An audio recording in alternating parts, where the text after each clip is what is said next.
Finally tonight, we honor the memory and legacy of longtime educator Dr. Joaquin Garcia.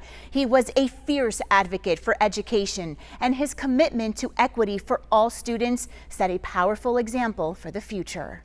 I've never met someone who was more passionate to act on his beliefs. Whatever he touched, he was successful at. Dr. Joaquin Garcia, a fierce advocate for equity in education. Now, a new high school in Lake Worth will carry his name, the first time a school in the county is named after a Hispanic leader. We're hoping that the teachers will vicariously understand the name of the person and the background of the person and use that inspiration. The man behind the name is a humble one.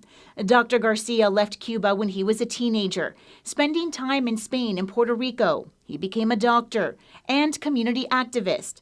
Those who knew him say he always put his beliefs into action. He believed that, the strong foundation of a community relied on education, and that education had to be for everybody. Dr. Garcia was a founding member of the Hispanic Education Coalition of Palm Beach County. Margarita Pincos, who worked with the Palm Beach County School District, worked side by side with Dr. Garcia for 15 years, establishing and growing the dual language programs in schools. The district had just hired something like 50 people in administrative roles. And out of those people, not a one was Hispanic. So there was no representation. There was absolutely no representation. Dr. Garcia sought out to change that. So he was very much about inclusion and very much against division. Carlos Diaz is the chairman of the Hispanic Education Coalition, which he says is not just an organization focusing on Hispanic children. Dr. Garcia was about fighting relentlessly for all children. He made the comment that he did not have any natural children, but he considered all of the students in Palm Beach County to be his children.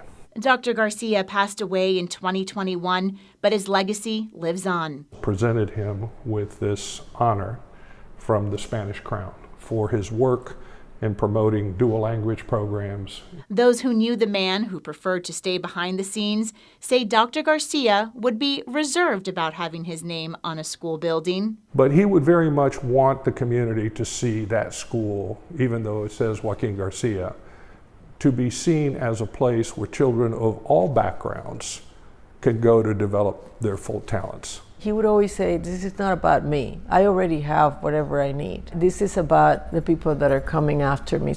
And one of the goals at the high school and across the district is to implement a curriculum where students will be able to learn more about Hispanic Americans and the impact they have had in our communities and across the country. I want to go to school here. I know. Beautiful. And what an amazing legacy that will be left behind, just to hear his story, and the kids, I'm sure, will hear about it as they're here. Everyone that we spoke to, when I asked them what word would you use to describe Dr. Joaquin Garcia, passion. That's what they said about him.